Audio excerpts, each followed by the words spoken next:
இன்றைக்கு திருவருகை காலம் முதல் வாரம், டிசம்பர் மாதம் 5ஆம் தேதி வியாழக்கிழமை. இன்று தேவன் நமக்கு தரும் ஜீவநீர் ஊற்றான இறை வார்த்தைகள் எசேயா நூலிலிருந்து வாசகம், இயல் 26, இறை வார்த்தைகள் 1-6 முடிய. நமக்கொரு வலிமை மிகு நகர் உண்டு, நம்மை காக்க அவர் கொத்தளங்களை அமைத்துள்ளார். வாயில்களை திறந்து விடுங்கள், அவர் மீது நம்பிக்கை கொண்ட நேர்மையான மக்களினம் உள்ளே வரட்டும். அவர்கள் மன உறுதி கொண்டவர்கள், உம்மீது நம்பிக்கை உடையவர்கள். அவர்களை அமைதியால் நீர் உறுதிப்படுத்துகின்றீர். ஆண்டவர் மீது என்றென்றும் நம்பிக்கை கொள்ளுங்கள், ஏனெனில் ஆண்டவர் என் ஆண்டவர் என்றும் என்றும் உள்ள கற்பாரை. உயரத்தில் வாழ்வோரை அவர் தாழ்த்துகின்றார், வானுயர உயர்ந்த நகரை தகர்க்கின்றார். அதை தரைமட்டமாக்கி புழுதியோடு புழுதியாக மண்ணோடு மண்ணாகச் செய்கின்றார். எளியோரின் காலடிகளும் ஏழைகளின் பாதங்களும் அதை மிதிக்கும். ஆண்டவரின் அருள்வாக்கு. இறைவா உமக்கு நன்றி. நீ எந்தன் பாறை, என் அரணான இயேசுவே, நீ எந்தன் உள்ளத்தின் அணையாத தீபமே, அணையாத தீபமே இயேசுவே, இயேசுவே, இயேசுவே, இயேசுவே. நீ எந்தன் பாறை, என் அரணான இயேசுவே, நீ எந்தன் உள்ளத்தின் அணையாத தீபமே, அணையாத தீபமே இயேசுவே, இயேசுவே, இயேசுவே, இயேசுவே. ஒளி கொண்டு தேடினால் இருள் நெல்லுமோ, உன் துணையில் வாழ்க்கையில் துயர் வெல்லுமோ. ஒளி கொண்டு தேடினால் இருள் நெல்லுமோ, உன் துணையில் வாழ்க்கையில் துயர் வெல்லுமோ. தடை கோடி வரலாம், உள்ளம் தவித்தோடி விடலாம். தடை கோடி வரலாம், உள்ளம் தவித்தோடி விடலாம். ஆனாலும் உன் வார்த்தை உண்டு, எது போனாலும் உன்னில் தஞ்சம் உண்டு.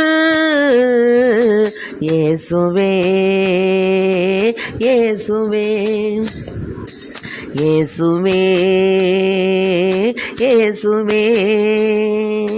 நீ எந்தன் பாறை, என் அரணான இயேசுவே, நீ எந்தன் உள்ளத்தின் அணையாத தீபமே,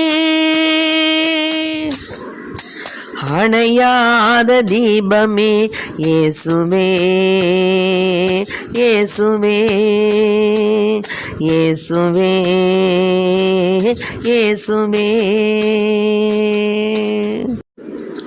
இன்றைக்கு நம் தேவன் தரும் ஜீவநீர் ஊற்றான இறை வார்த்தைகளை கேட்டோம். அதாவது, நமக்கென்று ஒரு வலிமை நகர் இருக்கு, நம்மை காக்க அவர் கொத்தளங்களை அமைத்துள்ளார். வாயில்களை திறந்து விடுங்கள், அவர் மீது நம்பிக்கை கொண்ட நேர்மையான மக்களினம் உள்ளே வரட்டும். ஆமென். ஆக ஆண்டவர் மீது யாரார் நம்பிக்கை உறுதி கொண்டிருக்கின்றார்களோ அவர்களுக்கெல்லாம் ஆண்டவர் ஒரு விண்ணக வாயிலை வைத்திருக்கிறார், வலிமை மிகு நகரை வைத்திருக்கிறார். அதில் நம்மை நுழையச் செய்வார். நம்பிக்கை உடையவர்கள் மட்டுமே அந்த நகரில் நுழைய முடியும். அவர் அவர்களை உறுதிப்படுத்துகின்றார், ஏனெனில் ஆண்டவர் மீது அவர்கள் என்றென்றும் நம்பிக்கை வைத்திருப்பதால் ஆண்டவர் அவர்களை உறுதிப்படுத்துகின்றார். ஆகவேதான் ஆண்டவர் தான் நம் கற்பாரை, அவர்தான் நம் கேடகம், அவர்தான் நம் கோட்டை, அவர்தான் நம்முடைய அரண், நம்மை காக்கும் தெய்வம். ஆகவே நாம் ஆண்டவரை நோக்கி ஆண்டவரே, ஆண்டவரே அப்படின்னு நம்ம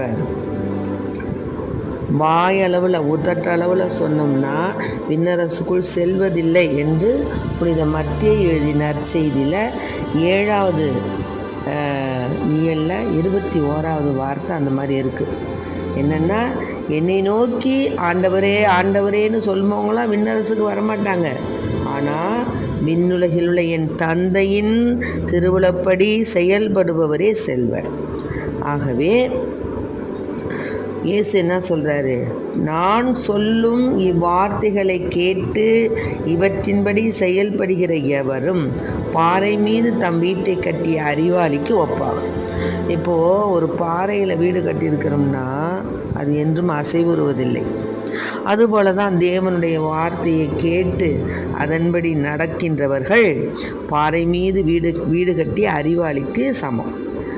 இப்போது மழை பெய்யுது, இப்போ ஆறு பெருக்கெடுத்து ஓடியது பார்த்தோம். நம்ம டிவியிலலாம் எவ்வளவோ வீடுகள் ஆற்றோடு அடித்து செல்லப்படுகிறது. ஆற்றோடு காரும் என்னென்னமோ ஜாமான் எல்லாமே அடித்து செல்லப்படுகிறது. அதுபோல தான் ஆண்டவர் மீது நம்பிக்கை இல்லாமல் இருப்பவர்களுடைய வாழ்வானது அது மாதிரி தான் அடித்து செல்லப்படும். யார் என்ன சொன்னாலும் பலகீனமாக இருக்கும் பொழுது எல்லாவற்றையும் அவர்கள் கேட்டுக்கொண்டு ஆண்டவருக்கு விரோதமான காரியங்களை செய்வது, ஆண்டவர் மீது நம்பிக்கை இல்லாமல் இருப்பது, இப்படியாக இருக்கக்கூடிய ஆண்டவருடைய வார்த்தையின் மீது நம்பிக்கை கிடையாது. அது மாதிரி இருக்கிறவங்களுக்கெல்லாம் மழை பெய்து ஆறு பெருக்கெடுத்து ஓடிற்று, பெருங்காற்று வீசியது, அந்த வீட்டின் மேல் மோதினாலும், அதாவது ஆண்டவருடைய வார்த்தையை கேட்காமல் இருக்கிறவங்களுக்கு அது மாதிரி போயிடும். ஆனால் ஆண்டவருடைய வார்த்தையை கேட்பவர்களுக்கு, அவர் மீது நம்பிக்கை வைப்பவர்களுக்கு என்ன பெருங்காற்று வீசினாலும் சரி, ஆறு பெருக்கெடுத்து ஓடினாலும் சரி, அந்த வீட்டின் மேல் மோதினாலும் சரி, அந்த வீடு விழாது. ஆமென். அப்படின்னா என்ன அர்த்தம்? ஆண்டவருடைய வார்த்தையை கேட்டு நடப்பவர்களை யாராலும் அசைக்க முடியாது அப்படிங்கிறது தான் இங்கே இன்றைய தினம் தேவன் நமக்கு தரும் ஜீவ நீர் ஊற்றான இறை வார்த்தைகள். என்ன வார்த்தைகள்? ஆண்டவரே ஆண்டவரே என்று சொல்பவரெல்லாம் விண்ணரசுக்கு போக முடியாது. மாறாக விண்ணுலகில் உள்ள என் தந்தையின் திருவுளத்தின்படி செயல்படுபவரே செல்வர். இதுதான்.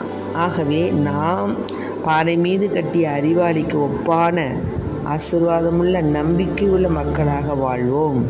என்ன ஆறு பெருக்கெடுத்து ஓடினாலும், காற்று அடித்தாலும், ஆண்டவர் மீது நாம் நம்பிக்கை கொண்ட அந்த அடித்தளம் என்றும் அசைவுறாது.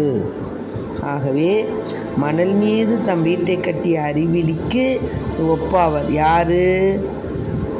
வார்த்தைகளை கேட்டு அவற்றின்படி செயல்படாத எவரும் மணல் மீது தம் வீட்டை கட்டிய அறிவிலிக்கு ஒப்பாவர். மழை பெய்தது, ஆறு பெருக்கெடுத்து ஓடியது, பெருங்காற்று வீசியது, அவை அவ்வீட்டை தாக்க அது விழுந்தது. இவ்வாறு பேரழிவு நேர்ந்தது. ஆக ஆண்டவருடைய வார்த்தையை கேட்டு அவரில் நம்பிக்கை உடையவர்கள் ஆறு பெருக்கெடுத்து ஓடினாலும்,